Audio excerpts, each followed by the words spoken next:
Welcome to Sacrilegious Discourse. I'm husband. And I'm wife. Together, we're reading the Bible for the very first time. We grew up without religion and wanted to know what all the fuss was about. Well, what have we learned so far? That God is a dick, and apparently some people believe in talking donkeys? We're not trying to pass ourselves off as experts. Nope, we're just reading the Bible for the first time and giving our first take reaction. If you'd like to join us in this venture, you might consider starting at episode 1. Otherwise, jump in wherever you like. All right, let's go read the Bible. Yeah, let's get to it. Husband! Wife! Do you know what we're doing today? Well, I know it's late. It is late. Like, really late? I mean, just a day late. And, like, halfway through the next day. Yeah, but still. But, yeah. I think we're answering some questions today? Yeah, because it's the late edition of Q&A Saturday, but on Sunday. Right, Mm-hmm. yeah. So give us a little rundown of what we're covering today. We are covering questions from Ecclesiastes Chapters 1 through 5. Awesome. Let's go do this. Okie dokie.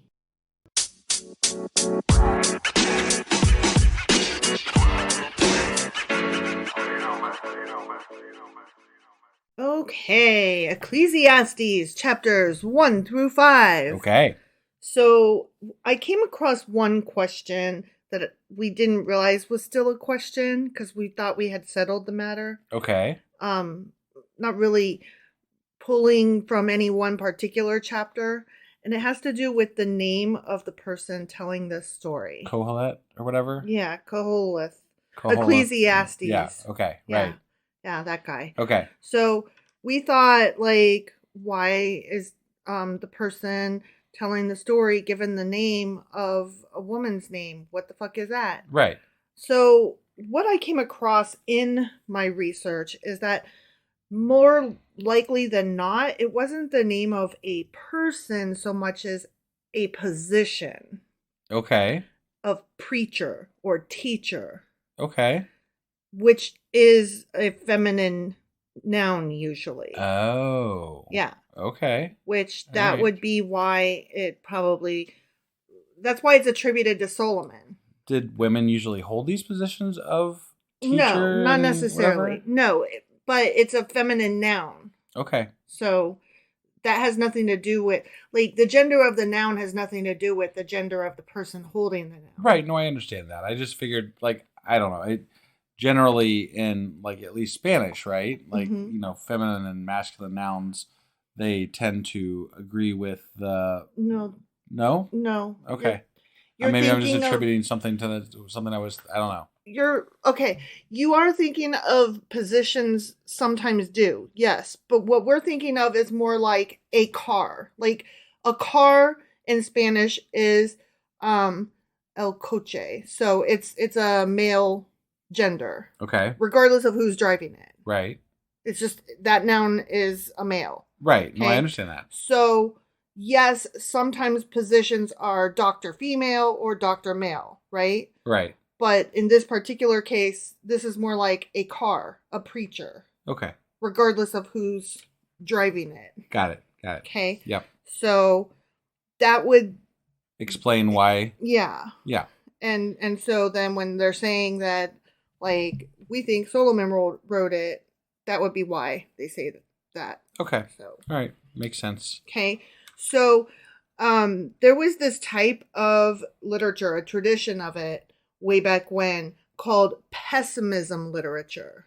Okay. Everything's terrible and dark. Right. And Ecclesiastes is the only biblical example of that old literary tradition. Oh. Yeah. Okay. And it was almost not included because it's so dark and doesn't mention God except for maybe once, and never the Lord or, Yahweh or any of his, like, that last chapter names. was a little different. The last one we read was a little, like, it mentioned a little bit more so than the others. It did, but just generally speaking, it's presented as these are facts that are clear. Right. So clear to the audience at the time, so much so that I don't even have to back them up. I don't have to say Goddy God, God, God, God, God. Got it. I'm merely stating these facts. Implied. Yeah, Right. exactly. So one of the key terms of the entire book is the term vanity. And Okay. so we are probably going to be seeing more of that. Like we already have seen, everything is vain. It's vain to do this, and it's also in vain, Right. right? Right. Um, the word vanity can be translated variously as absurdity, frustration, futility, and also nonsense. Ah. Okay. So I found that interesting. Right. So going back towards what I was saying with him speaking, the teacher or whatever, preacher speaking to an audience who already kind of knew what he was talking about. Yeah. The question in Ecclesiastes isn't about the existence of God, which they all take for granted, right? God Okay. exists. All So right. they're not saying, does God even exist? The author is not an atheist, so he knows God exists. The question is whether or not God matters Oh, and whether anything else matters. I see. Well, it's still an Yeah. interesting question and Mm-hmm. and viewpoint for the Bible. It is. It Like, I mean, is. it's very, it still lends to a lot of atheist thinking. You know, Like Job. right. Mm-hmm. Yeah, yeah. No, it's regardless of whether or not they are speaking from a point of God. Right. The material is very enjoy life now. Don't you don't know what's coming. You know that kind of thing. Right. So like Right. they don't know. Obviously they're kind of admitting here that they don't know what God is. Right. It's just so why waste your life doing things that don't matter. Well, one thing they're saying, okay, toward that end, what's the purpose of Ecclesiastes then, right? Right. What's the purpose of the fucking book? Sure. Well, it's an essay of apologetics. It defends the life of faith in a generous God by pointing to the grimness of the alternative. Mm. So they're not just saying, might as well enjoy it. They're saying, what's the alternative? Like, not enjoying it? Right. Or, Right. like, of course God exists, because the alternative is that, holy shit, God doesn't exist. It's just that it doesn't quite read that way. No, it doesn't. You It know? doesn't. I agree with you. And I guess if you're writing from a viewpoint of assuming God, right? Mm-hmm. Maybe it would like I can't put my mind frame in that mindset. I can't make my mind be in that same mindset. No, I can't either. But one thing I also came across in my research is that a lot of Christian scholars and apologists will write about this concept of under the sun thinking. We came across the phrase under the sun, like everything under the sun, nothing new under the sun, right? Right. And so what they are implying with that phrase is that it's very limited, because you can only see so far under the sun as opposed to eternity, Got right? it. So they would say he is engaged in under the sun thinking. I see. Yeah. So So from a human vantage point, from a human standpoint, mm-hmm. limited view, not a godly view. Mm-hmm. Exactly. Okay. Exactly. And so that would kind of answer that question a little bit. I guess. I'm not saying I agree with it. I'm saying this is what my research bore out. And it was kind of irritating how many times they would say Solomon was engaged in under the sun thinking, or with this under the sun perspective. And I'm like, okay, I get it. Y'all think that phrase is cute. Right. It's not. Yeah. So it may be argued that Ecclesiastes was Solomon's statement of error and penance, and evidence that he turned back to God at the end of his life. And I'm doesn't, I mean, based on whatever. Wasn't all the shitty things that happened with Solomon, like, didn't we read about it like in the last chapter? Mm-hmm. Which would indicate to me he did not that it was all at the end of his life where he was like, fuck it, Fuck it, I'm getting old. And this doesn't match my view of Solomon. Me neither. Like, these chapters don't match my view of Solomon at all. They're trying to repaint him is what it is.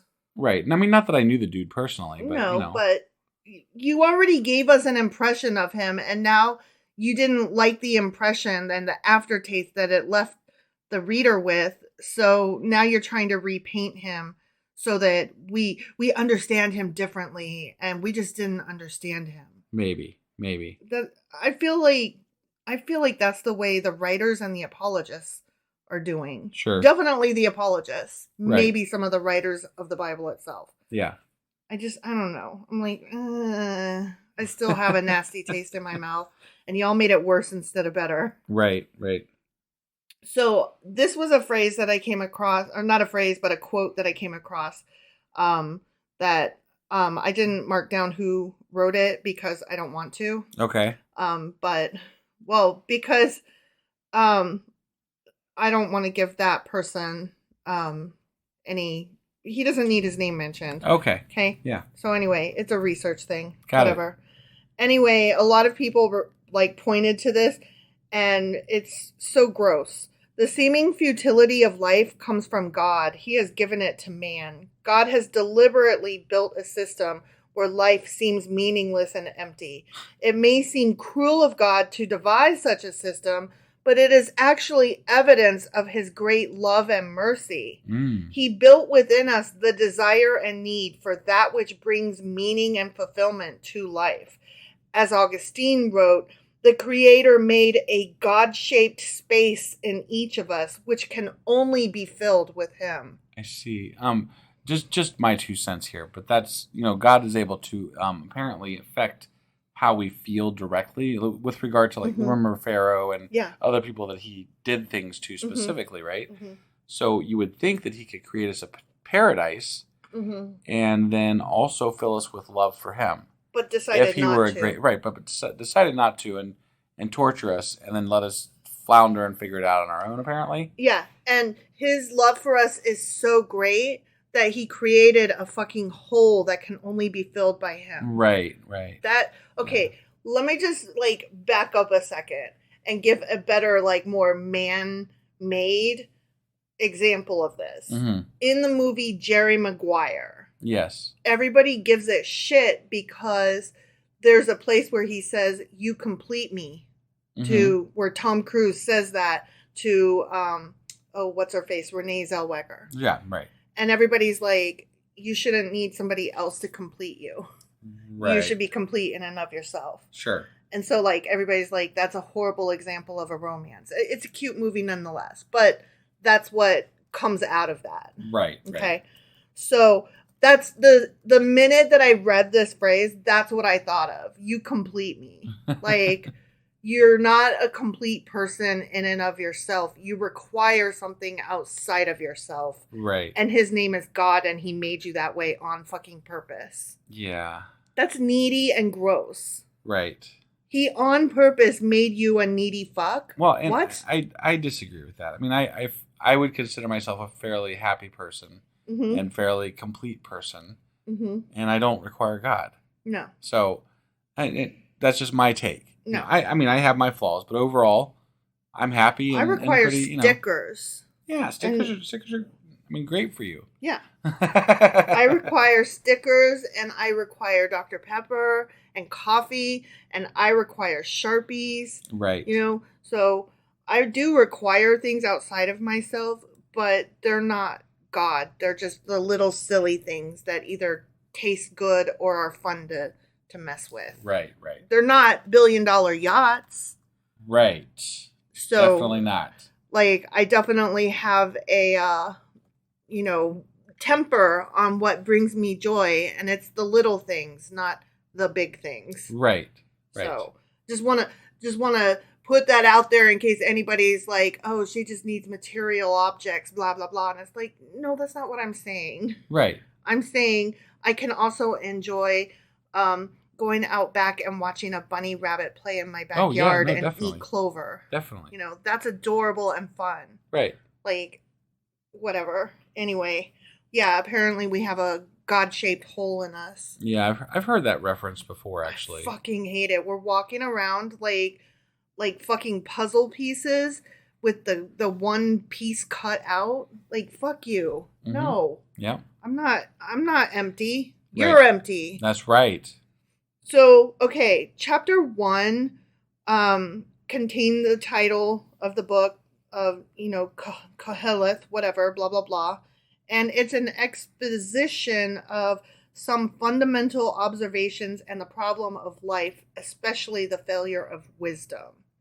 Okay? So it's a lot about wisdom, and one of the definitions of the word that we were questioning what it means. Might be preacher, might also be teacher. Right.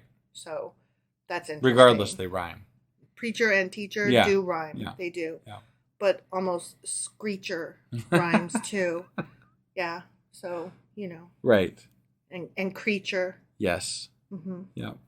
Okay. Yep. Yeah. You rolling your finger at me to hurry up when you're the one that did it. No, I would. Whatever.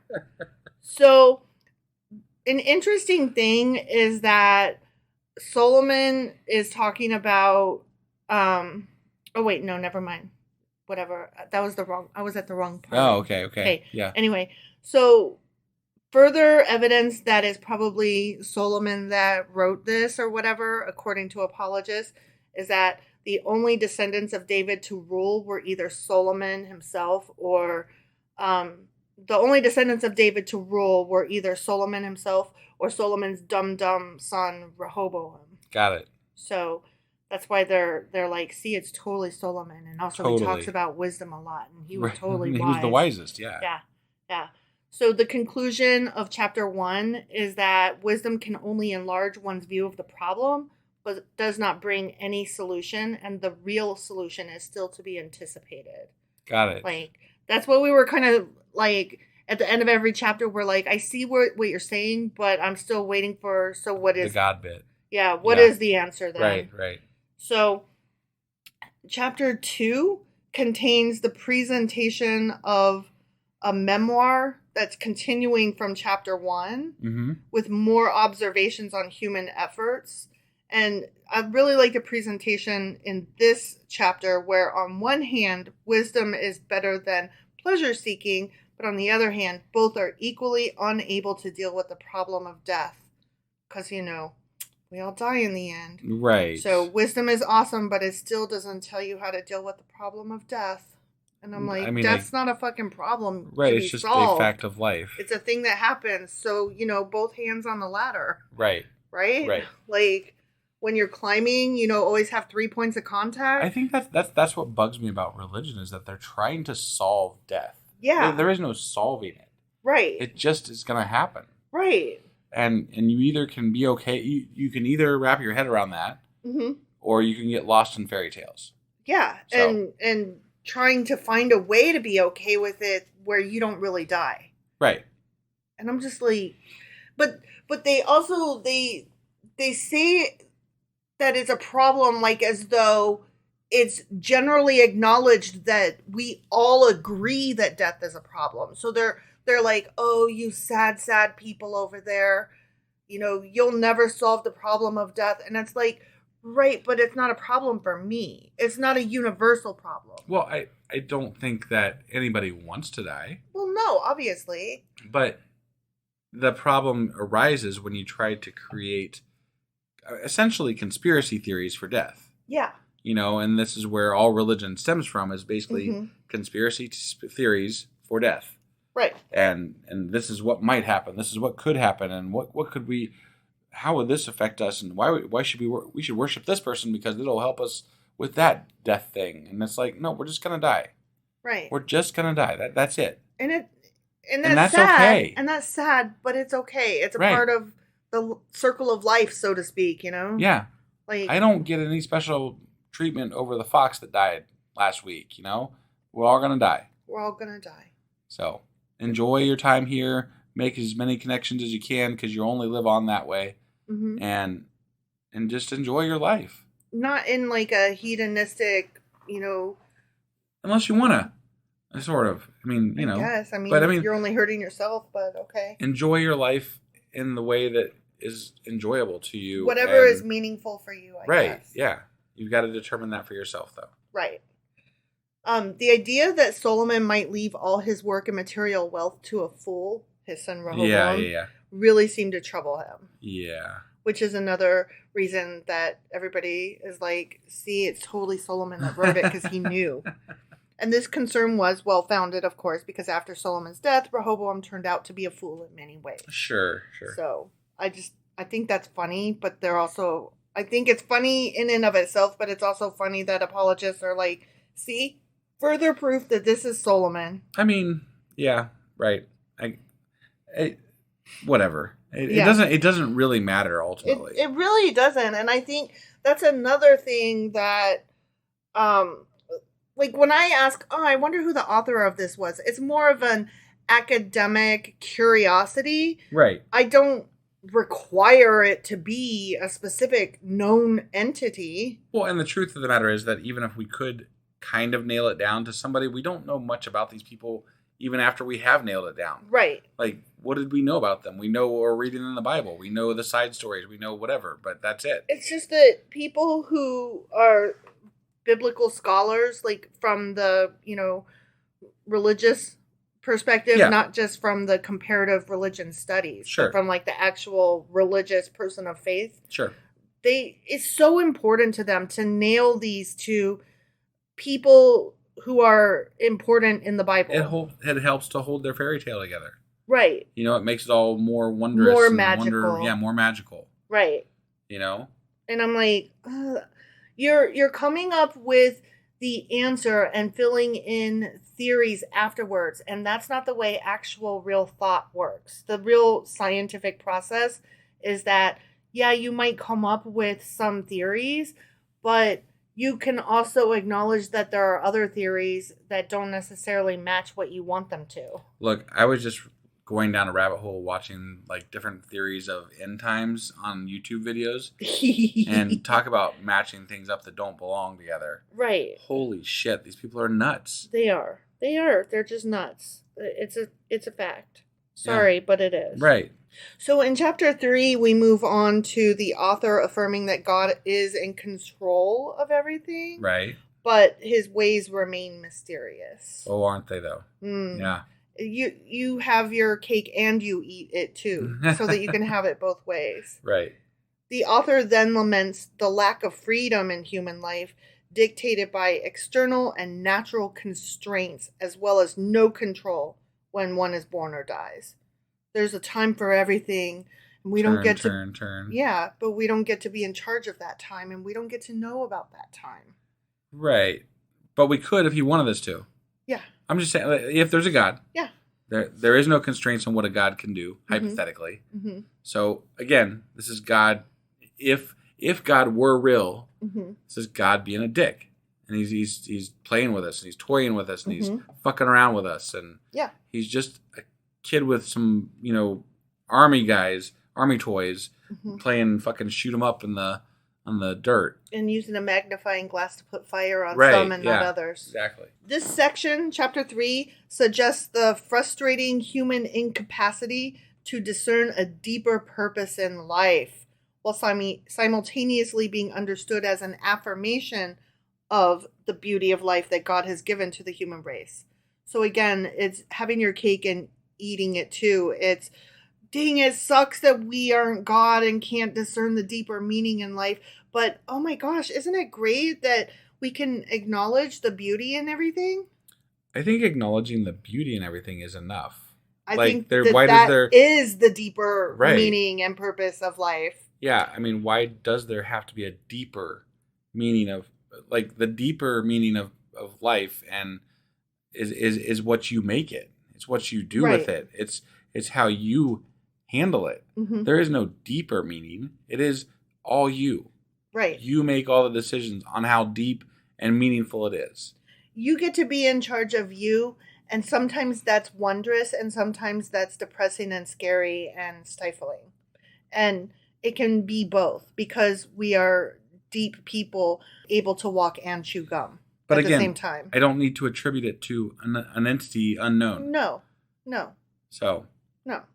That's what I'm saying, though. Yeah, right. You get to be in charge of you, and it's both wondrous and depressing and terrifying. Sure. Right. It's all the things. You are your own God. Yeah. You have all the power within you, says Dorothy. Congratulations on your promotion. So then another paradox is pointed out in this chapter, wherein God has placed a sense of past and future into human consciousness. Okay. Even though we can only cope with the current moment that we're in. Got it. Okay. And that's sad, apparently. But we can plan for the future. We can make things you can't. You can deal with the past by working through issues. There are ways to deal with past and future. It's just not immediate changes that you can make. But we're in the present. Right. Obviously, we're in the present. That reminds me of the wait, how does it go? The past is something and the future is something, but the hold on. It's something about the prologue the and past is a gift or something. Okay. Like I forget how it goes. Yeah, this is going real well. That didn't come out the way it was meant. So there's something about past and present and future. No, somewhere. but the present is a gift. Yeah. That's okay. That's the gist of it. That's basically? the gist of it. It's the past is something, the future is something else, but the present is a gift. Got it. And I forget how it goes. It's a little ringy dingy rhyme thing. Sure. Whatever. Okay. I clearly care a lot. So there's that. Oh, and one other thing from this chapter.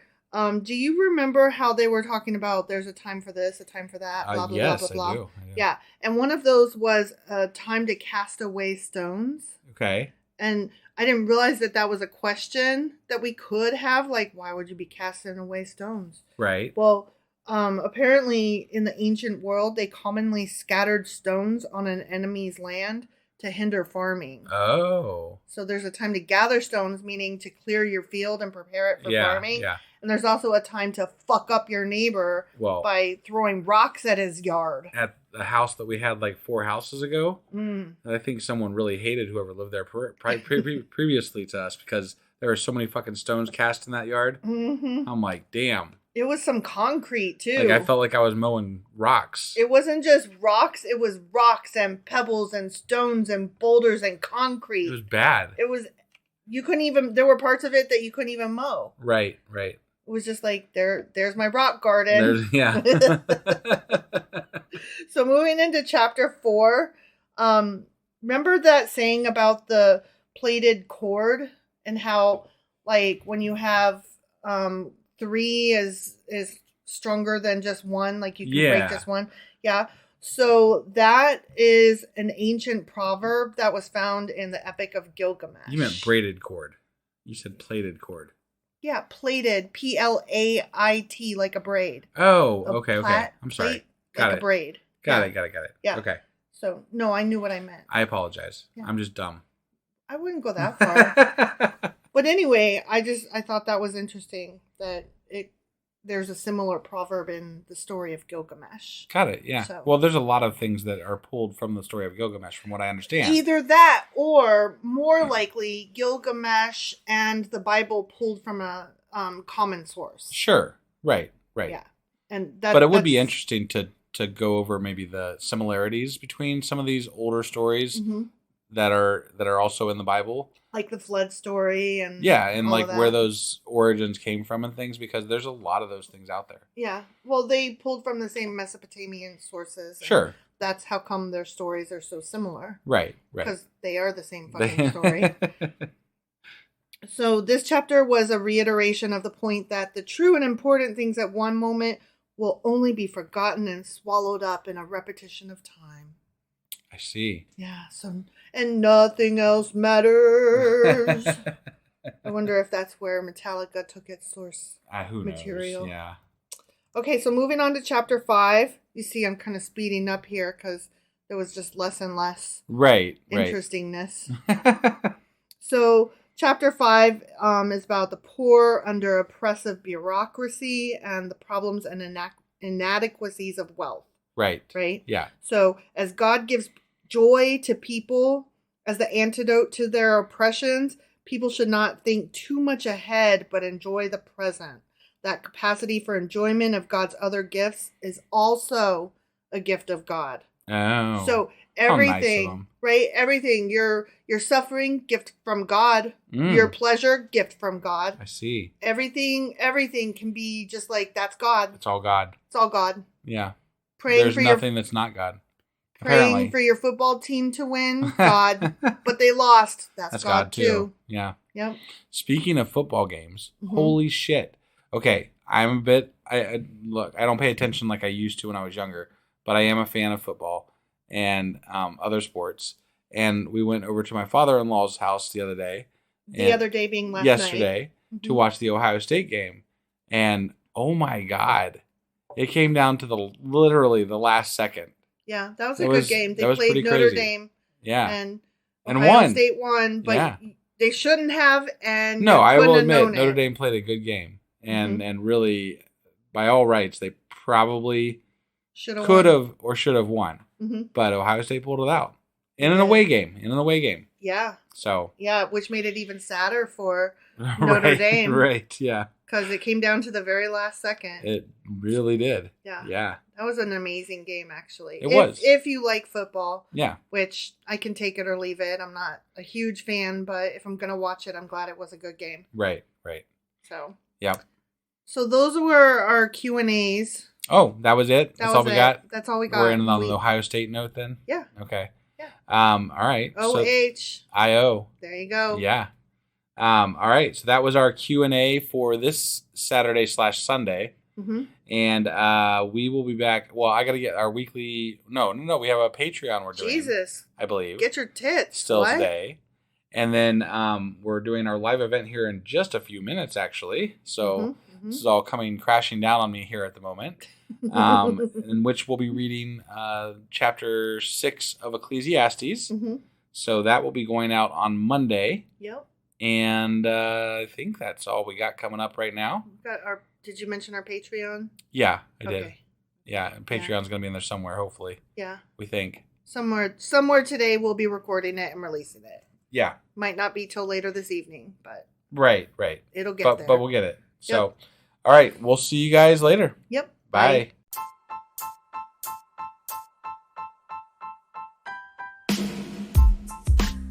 Hey, wife, I guess that's the end? But husband, that's just sad. It doesn't have to be. We are on lots of social media platforms like Twitter.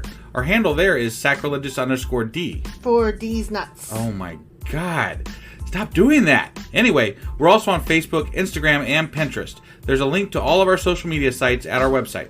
Ooh, we have a website? Yeah, it's sacrilegiousdiscourse.com, where you can also find a link to our merch shop.